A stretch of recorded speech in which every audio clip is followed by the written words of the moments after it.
from the ages of 15 to 22, I always had an idea, a thought that I wanted to make YouTube videos. But in reality, underneath it all, I was really afraid. Fear of other people's opinions, to not having the right equipment, to being too late. So if you have an idea of starting YouTube, let's eliminate some of these fears one at a time.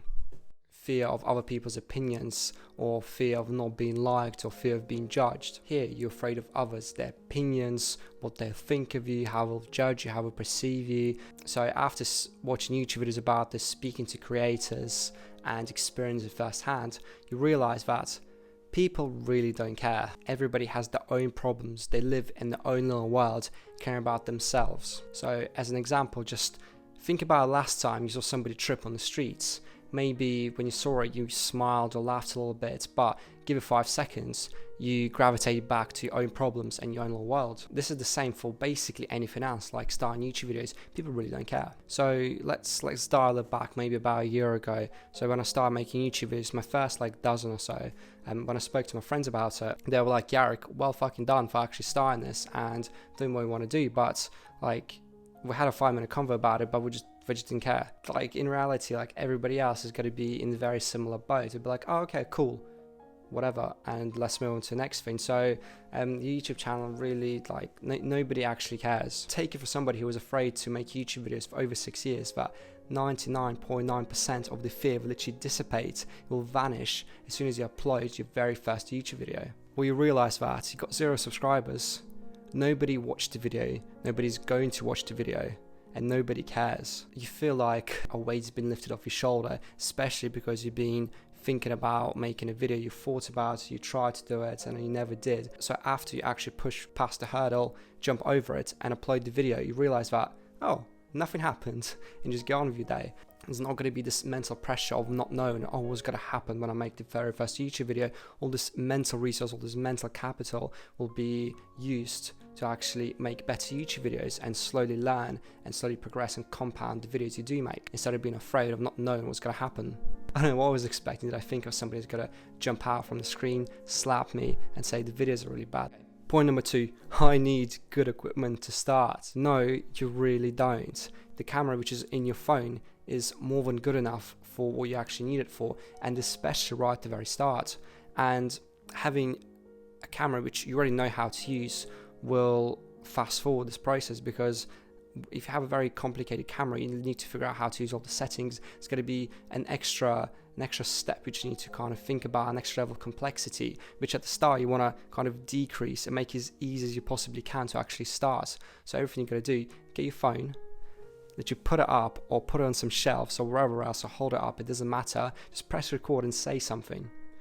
And we have to realize that the equipment is not the bottleneck in you creating YouTube videos, you are. A bunch of years back, maybe 4-5 years ago, I'm not sure, it was a while back, I got a Panasonic G7, which at the time was a quite good camera. So I told myself, after 2 years of basically saving up for it, or a year or whatever else it was, but I'm like, okay, now I've got this camera, I will put it down, and I'm going to finally start making YouTube videos. I got super excited about it. So I remember at the time, I waited until basically my family was gone, so I can calmly put the camera down and make some YouTube videos. So I started filming. I really didn't like it. I pressed stop, finish recording, and at a certain point I even deleted the video, which is really annoying because I really want to see the video, because it'd been quite funny. It'd be quite cool, some sort of visual diary to look back on. Clearly that in making YouTube videos, the bottleneck is not having some fancy equipment. The bottleneck is you sitting down and pressing record. So how can I make it frictionless? What's the minimum possible amount you actually need for you to be able to carry this out? Which, in all honesty, is literally just your phone, and that's it. Whether it's your front-facing camera, back-facing camera, it literally doesn't matter. For the first 5 or so videos, who cares? No one's going to watch it. Everything you're doing, you're slowly learning, so you're slowly getting better and better and better. And in reality, your results will compound the more you actually do this. So at the start, you simply want to get a bit more comfortable and familiar with speaking to a camera, because to be honest, it's a bit strange really. I've got a camera right here, and I'm just speaking to it. I've got my light here, I've got a mic here. It just looks a bit odd really, especially right at the start. You want to just a bit more comfortable with doing this. This, I guess, comfortability comes from putting reps in. The first thing you want to upgrade is your microphone, because people can sit through a bad video, but if the audio in the video is bad, then people are going to click off. So that's the first you want to invest in. Like, you can get one of these clip-on external mics for like 10 quid, 20 quid maybe, and then they'll do 80% of the job. And after a while, you might want to think about lighting, whether you get a lamp or whether you have some sort of fancy lamp. What is it called? That pyramid looking thing, like whatever the light's called. Yeah, but like 20, 40, 50 quid of Amazon. So again, not a crazy big investment. Okay, now moving on to mindset shifts. I quite like my quotes, so here's some of them. If you're not embarrassed by yourself a year ago, you haven't grown enough. Make sure that your future self, whether it's in a year time or 5 years, etc., will look back at you with pride and gratitude that you actually started this thing you wanted to do, instead of resentment and disappointment, that thinking that like, oh, okay, if only I would have started this a year ago, imagine how much progress I would have made. Don't do that to yourself, and then start now. Whether it's YouTube, whatever's going to the gym, or maybe starting jiu-jitsu, or maybe learning to cold approach, or maybe learning dancing, or literally wherever else, learning rock climbing or snowboarding, etc. Just start now, and yourself in a year's time be so grateful that you actually did it. Okay, and this is another quote. Every man has two lives, and the second one begins when he realizes he only has one. So we have to realize that everything in life will end sooner or later. All of us will die. And after that, maybe a slight kind of perspective shift maybe just lights up in your head. Like, oh shit, yeah, that is the case. Let me start living my life, not on autopilot, but a lot more purposefully. And of course, at the start, that's very difficult. But after a while, it just becomes easier and easier for you to do that.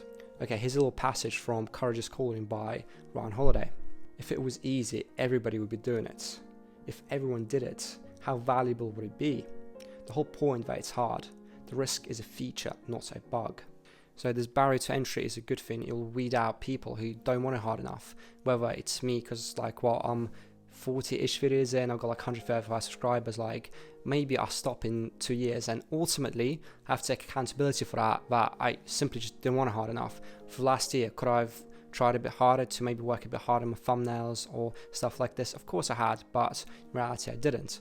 And it's the same with anything else. Majority of us simply wouldn't stay in the game for long enough to experience compounding results. Just upload 100 videos, whether it takes 1 year or 2 years or maybe 3, and then see what happens afterwards. Everything's quite simple. Just stay in the game and make sure that every single time you're improving by simply 1%. So 1% at the end of itself is not a lot, but when you have like a lot of these 1% stacked up on top of one each other, there's a lot of compounding that actually takes place. So within 1 to 5 years, you can completely change your life, whether it's starting to make YouTube videos, learning a new skill like snowboarding, cooking, and whether it's building a house, or whether it's moving from one side of the world to another and then relearning a language and requalifying to be a doctor. Like, coming back to the main points, this main principle, the fundamentals.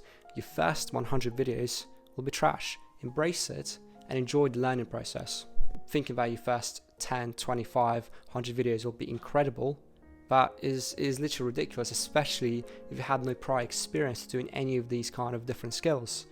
Have a look at any of the big YouTubers, whether it's Ali Abdul, Matt Diavella, Peter McKinnon.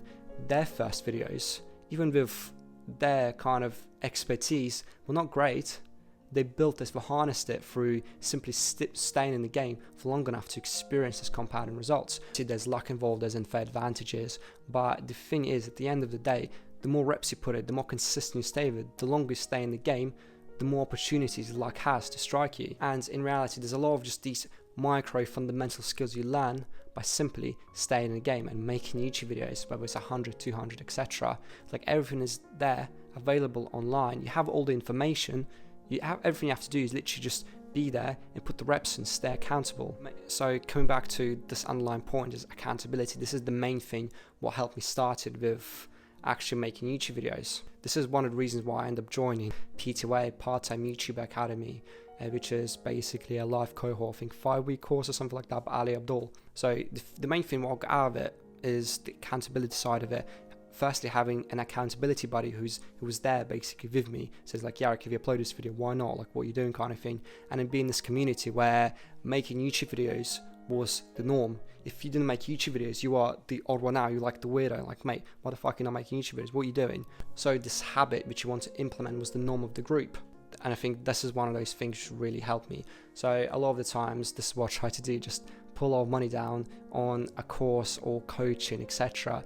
And then have some sort of external accountability for you to more or less be forced to actually carry out those habits. Because otherwise with this, I'm like, I put a lot of money down on this. I'm like, what's the point of me actually doing it if like I put this much money down and invested this much? So if you want to know the main lessons I learned from taking that course as a complete beginner, check out this video right here.